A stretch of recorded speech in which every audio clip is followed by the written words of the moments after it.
Hello, welcome to the Radio Academy podcast. I'm Laura Rawlings. We're doing something a little bit different in the podcast today. And if you're keen to find out more about speech broadcasting, working on topical and news programmes, interviewing techniques and how to bring listeners into your programme, this is definitely for you. To mark International Women's Day, we're sharing Emma Barnett's conversation with Magic Breakfast presenter Harriet Scott. This was recorded at the Radio Academy Festival last year, which is our annual conference and the biggest gathering of radio and audio folk in the UK. Now, Emma's presented on 5 Live, on LBC and Radio 4, and she's best known for her role on Woman's Hour, the programme where it is International Women's Day every day and has been for more than 75 years. In fact, I read the late Queen described it as a friend, guide and advocate to women everywhere. Emma is a 3-time ARIA Gold winner, which is incredible, including Best Speech Presenter in 2022. And just to add, the shortlist for this year's nominations comes out on the 30th of March, so make a note. Usually, what goes on at the festival stays at the festival, so to speak. It certainly stays among the members, but we wanted to give you a taster of what you get as a Radio Academy member, so this one is on us. And it begins with Emma in action. It's an extract from an exclusive interview that she secured with Nazanin Zaghari-Ratcliffe, telling her story for the first time. The power of that support and that love, it obviously means a lot. I did also think that when it was described, I believe by Tulips, your local MP, that Richard had set the standard for husbands everywhere with his campaign, that you were not possibly aware of how big it really was. Is there anything you wanted to say to him or about him? Because it's, you know, especially very recently, that hunger strike that he did outside the Foreign Office, people were really worried about him as well. I think our story was a story of love, more than anything else. I've got so much respect for him. I've got so much gratitude, and I think I would never be able to thank him enough. But also it makes me think, do I deserve all that? And I hope I do. It has been an amazing journey for both of us. If anything, our love has gone a lot deeper. We have gained so much, we have lost a lot more. But the mind of human being works in a way that you thankfully gradually forget the bad things, and you remember the good things. So I would like to hold on to the idea that my love has got a lot deeper than before. The whole world was waiting to hear her speak. Yes. That's a lot of, responsibility as a broadcaster. How did you prepare for meeting her? I mean, it was 3 interviews in one, really. You've got a personal story, you've got a political story, and you've got essentially a foreign affairs story as well, and how we relate to the world that we're in. So I prepared, like I often do, a few versions of the same thing, depending on how it goes. And you also are, with Nazanin, who I've got to know pretty well, and Richard, her husband, over the last near 6 years, you are talking to somebody who's been through a heck of a lot. Nearly 6 years, detained from her family, and for some of that in very, very difficult circumstances. So you also have a duty of care. Yeah. But you're right, people wanted to hear her story. So the art of that particular interview and that particular exchange is about making that space for that person, but not shying away from what I know she needed to say. We had a brief chat before we came on about that most of the stuff you do is live, yes. But that sometimes, like with that interview, for example, it was pre-recorded, as you say, because there were considerations, not least legal considerations as well. Yes, I mean, the perfect situation with an interview, I'm very aware we've got lots of different sort of people at different stages of their careers and what they might be interested in hearing me talk about, but the perfect thing for me is always if we get something we've never heard before, or in journalistic terms, a news line. And one of the most important news lines, or things we never knew because we'd never heard from Nazanin, is that she alleged that she had been forced to sign a false confession upon leaving Iran, despite what had gone on with negotiations. And you have to check that that is how she has said. You have to get a statement from the Foreign Office. So the journalistic side of it has to be done. You can't always know that. So when you're live on air and somebody said something, we've still got 40 minutes left to go, we'll have to try and sort it while we're on air. There was also a much longer radio version of that interview and a television version. So there was some other logistics. But as I say, I think sometimes a live environment's very odd for people who haven't been through what she's been through as well. So we have to try and weigh up all the different things. Going back to the moment when you won Best Speech Presenter at the ARIAS this year, what do you think helped get you there this time? I'm laughing because I've since revealed that I had been through a medical procedure about 8 hours earlier. So I was actually on quite a lot of drugs, which was maybe different drugs to other people, but I don't know. So I just thought, right, OK, I've got to get on stage and get off stage. And I genuinely am unaware of what I said on that stage, because I have been very open about my IVF experiences, and I had had my egg retrieval that day, and I was not going to miss the ARIAS, because a lot of your life when you're doing fertility treatment is controlled by a medical schedule that is unrelenting. I was even more thrilled to win because it was a new job with a new team, and we had all worked exceptionally hard on it, but I was also happy I stayed upright. So there were two things going on there. And your question about to get to that point, I mean, I think no matter how small the interview is, I'm always trying. I mean, small in size, minutes, as well as perhaps you might not know the person or it's a bit quirky item. I'm always trying to find a bit of an edge or a bit of something that you can take away from the programme and maybe have to talk about afterwards or just put in your mind. I also mentioned to you, because just meeting you properly for the first time this morning, you come across as just fearless and fabulously brave. And you've done some incredible jobs previously, but when you take on the juggernaut that is Woman's Hour and your predecessors, you don't take them on, but you're taking on that you've had many... I'd happily take them on. I'd welcome them all to the programme. It'd be quite a show, wouldn't it? Did you find that a hell of a responsibility? Did you ever consider saying no to it? No, I think it's something that you... though, because it's such a big part of the Radio 4 and the podcast landscape now, you want to do it well. You want to do it the way that you think could work. And I think putting the listeners at the heart of it, it's now a full hour, and having a relentless focus on exclusivity is a very big part of what I hope to continue to bring. Which brings us nicely on to Kate Bush. There was Kate Bush. I mean, there's Kate Bush. There was Kate She doesn't Bush. speak to anybody. She was there. She doesn't on the speak phone. to anybody.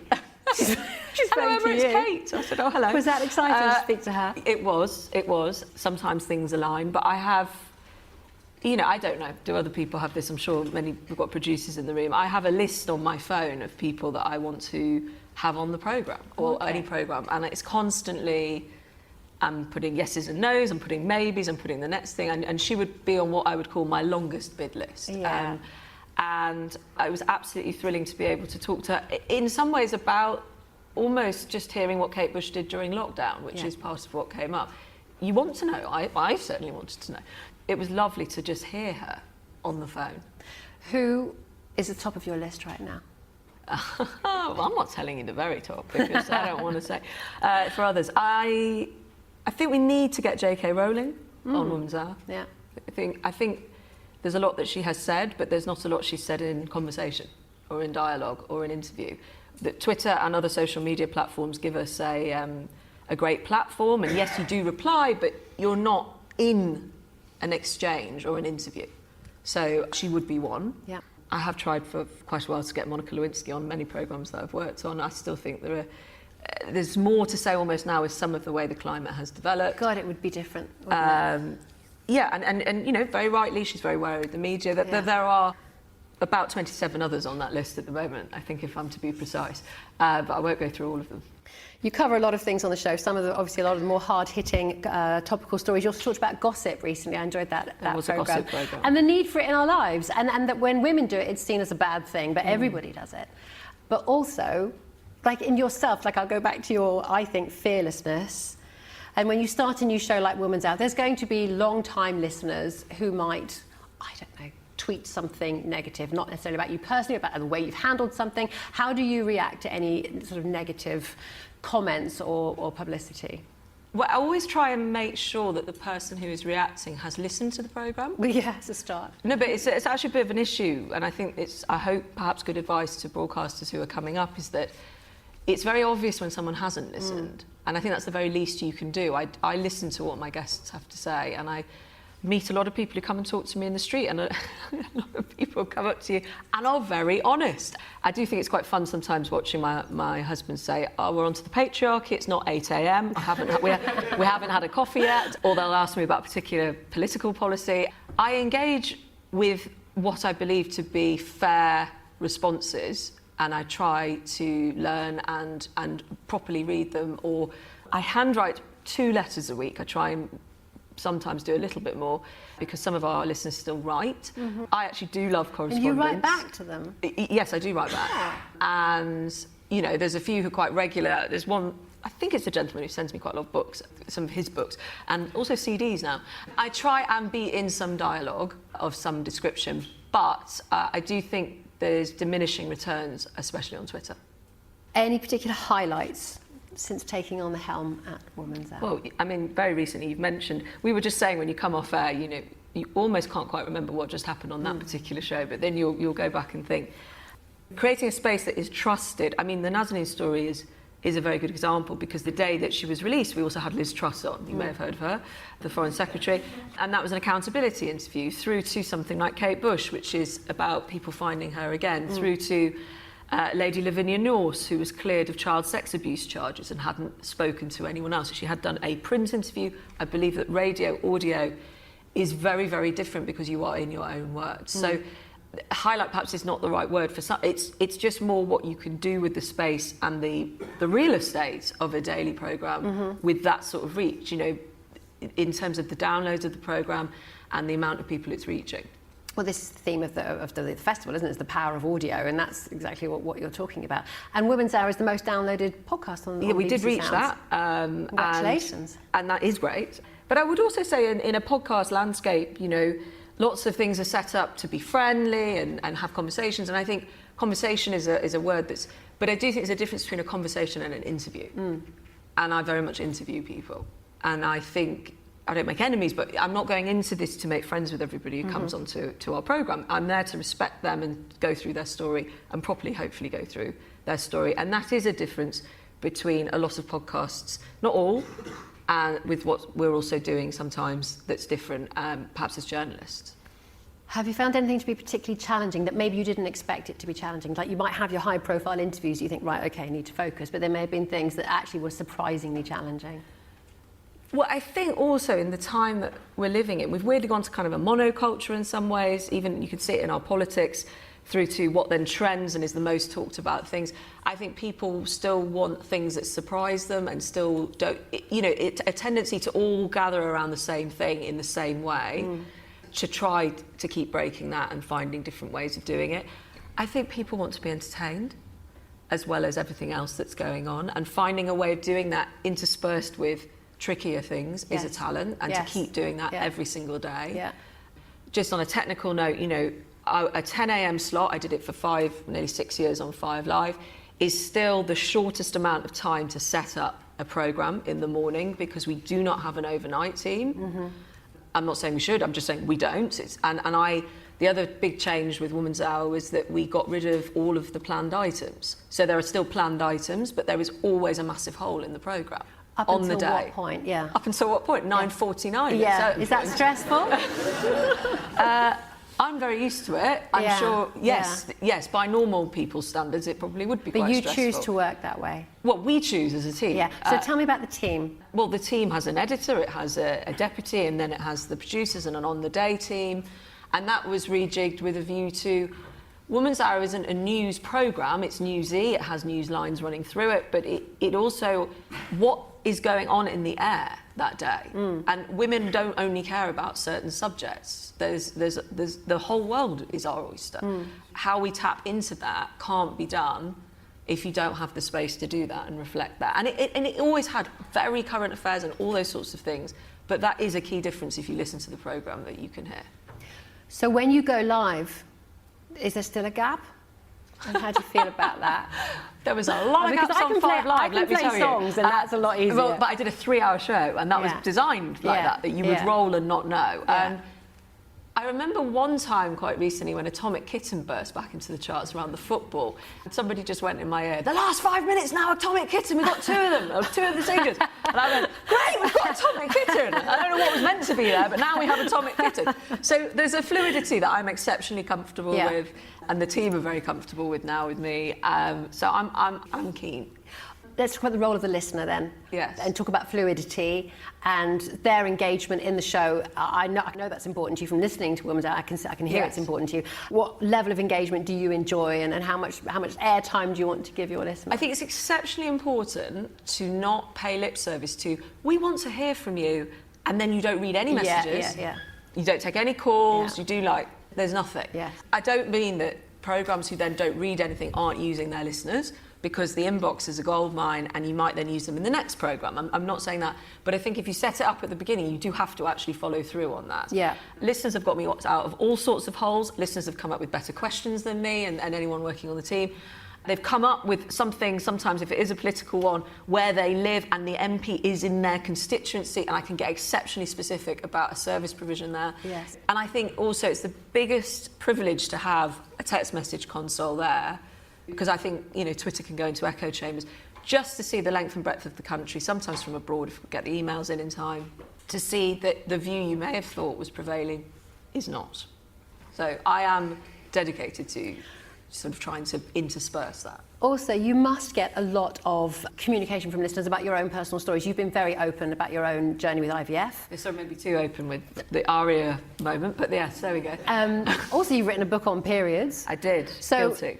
I imagine that brings you closer to the listener. I think people then, they get to know you. They know your deepest, darkest secrets. They don't need to know it all the time, but they do need to know.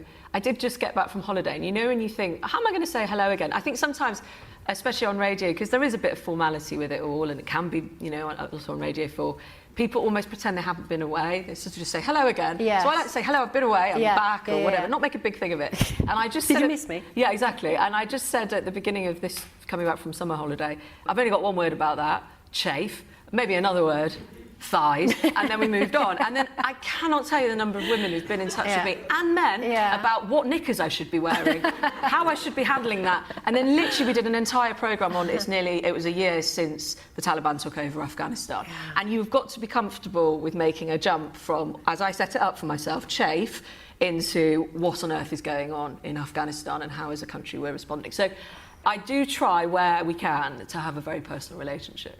That is why you're a speech broadcaster of the year, because you can do that.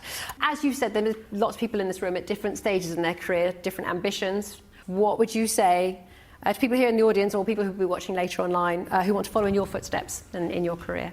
I would say, especially if you're a presenter, if I could start there, never ever just be, as somebody said to me, a gob on a stick.